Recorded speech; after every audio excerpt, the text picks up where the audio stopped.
अतुलित बलधाम हेम शैलाभदेहं दनुजवन कृशानं ज्ञानामगण्यं सकल गुण निधानं वानराणामधीशं रघुपति प्रियभक्तं वात जातं नमामि। रघुपति प्रियभक्तं वात जातं नमामि। नमस्कार प्रिय छात्रों, इस श्लोक के साथ आज आप लोगों को एक नई जानकारी लेकर उपस्थित हुए हैं, जिसमें आप लोगों को बहुत ही लाभ मिलेगा। आज हम चाहेंगे आपको प्रार्थना पत्र के बारे में बताएं। देखिए, परीक्षाओं में प्रार्थना पत्र अवश्य आता है, निबंध आता है। प्रार्थना पत्र कोई जरूरी नहीं परीक्षा में ही हो, और जरूरी है, बहुत काम आते हैं। आप कहीं भी जाते हैं, कोई सरकारी कार्यालय में जाते हैं, बैंक में जाते हैं, या आपको डिस्ट्रिक्ट लेवल पर कोई काम है, या आपको विकास खंड के में कुछ काम है, सफाई स्वच्छता है, या कोई भी कार्य आपका पड़ता है, तो आप सबसे पहले पत्र की सहायता जरूर लेते हैं। आपको पत्र लिखना पड़ता है। जो आपके अधिकारी हैं वो पत्र के माध्यम से ही आपकी बात को सुनते हैं, डायरेक्ट नहीं सुनते हैं। तो इसलिए पत्र का महत्व बहुत ही बड़ा है। अगर आप समझ लेंगे तो जीवन में कभी भी काम आ सकता है। इसलिए आप लोगों को चाहेंगे कि ये पत्र के बारे में आप लोग थोड़ा जानें। जैसे बच्चों को आप लोगों को बताया जाता है, मान लीजिए आप इस समय पढ़ रहे हैं, तो पढ़ने में आपको छुट्टी लेनी पड़ती है। मान लीजिए आप बिना सूचना के उपस्थित हो गए, तो विद्यालय परिवार को क्या पता कि आप क्यों नहीं आए। लेकिन जब एक प्रार्थना पत्र आपका तैयार रहेगा, प्रार्थना पत्र मिल जाएगा, तो उस विद्यालय के प्रधानाध्यापक को, प्रिंसिपल को यह पता होगा कि ये बच्चा इस कारण से नहीं आ पाया है, तो आप दूसरे दिन दंडित नहीं किए जा सकते हैं। इस प्रकार से जैसे देखिए, प्रार्थना पत्र अवकाश हो गए, तो वैसे प्रार्थना पत्र बहुत से लोग लिखते हैं, लेकिन आपको हम बहुत ही सरल और छोटे शार्ट में बताएंगे जो आपको याद हो जाएगा। जैसे मान लीजिए आप विद्यालय में पढ़ते हैं, आप अवकाश आपको लेना है, तो कैसे लिखेंगे इसको आपको हम बताएंगे विस्तार से। सबसे पहले ऊपर जो विषय आपका है प्रार्थना पत्र अवकाश है, आपको छुट्टी लेना है। सबसे नीचे क्रम से सबसे पहले लिखेंगे सेवा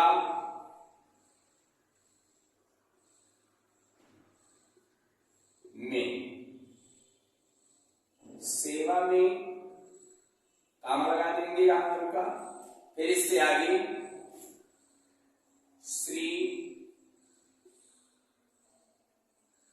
सेवा में, इसी के नीचे लिखेंगे क्रम से श्रीमान प्रधानाचार्य।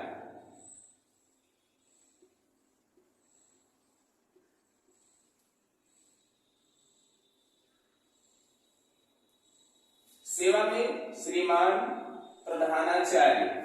अब कोई जरूरी नहीं है, जहां जिस विद्यालय में पढ़ रहे हैं उस विद्यालय का नाम यहां पर लिख दीजिए।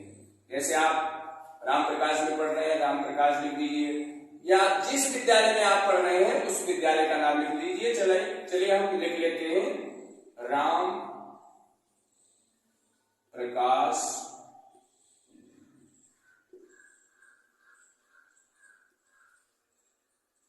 इंटर कॉलेज सोहलवा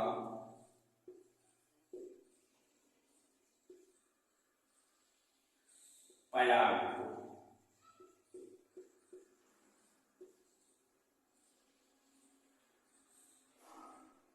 लिख दिया। अब अपने मन की बात, यानी जो कारण हूं उसे देखना है। यहाँ पर सबसे पहले सेवा में श्रीमान प्रधानाचार्य रामप्रकाश इंटर कॉलेज सुहेलवा बयाकपुर महोदय, इसी के सिधाई में यहां लिखेंगे महोदय।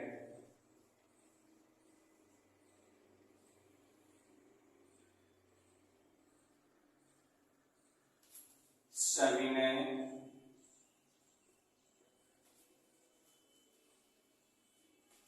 निवेदन है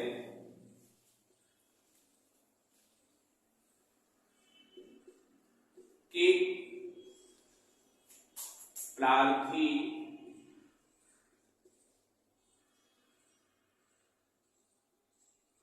को आवश्यक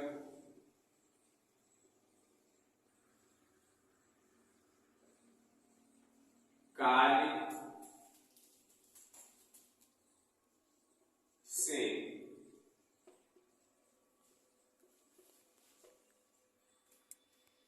बहराइच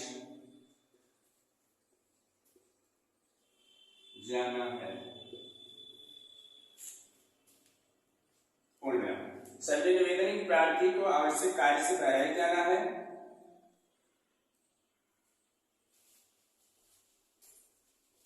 इसलिए विद्यालय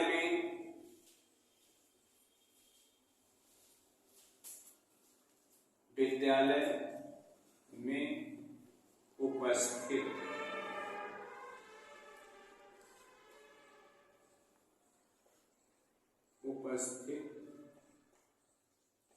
होने में असमर्थ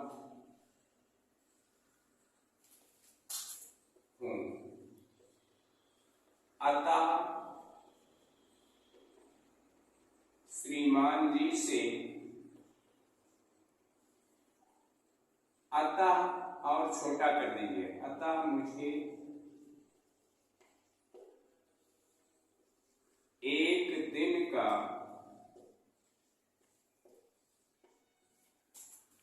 अवकाश देने की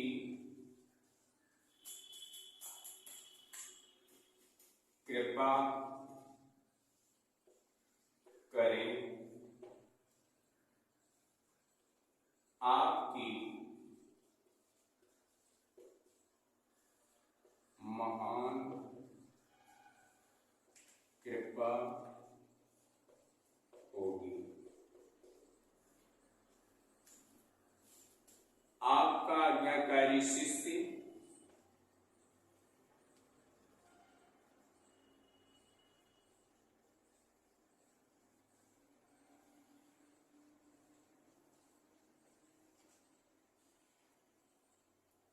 और यहां पर दिनांक दीजिए,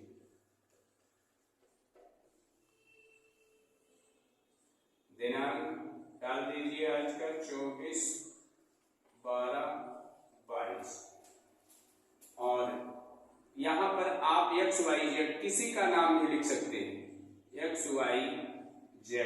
XYZ का मतलब कोई भी नाम अपना लिख सकता है। इस प्रकार से ये छात्रों प्रार्थना पत्र अवकाश है सेवा में श्रीमान प्रधानाचार्य राम प्रकाश इंटर कॉलेज सुहेलवा बयाकपुर, ये विद्यालय का पता हो गया। अब आपको कारण बताना है किस कारण से आप विद्यालय नहीं पहुंच रहे हैं, आपकी उपस्थिति नहीं हो रही है वहां। महोदय, सविनय निवेदन है कि प्रार्थी को आवश्यक कार्य से बहराइच जाना है, इसलिए विद्यालय में उपस्थित होने में असमर्थ हूं, अतः मुझे एक दिन का अवकाश देने की कृपा करें। आपकी महान कृपा होगी।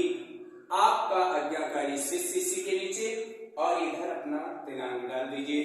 क्लास डालना है, क्लास भी नीचे डाल दीजिएगा। ये तो एक बहुत ही साधारण और सरल पत्र हुआ।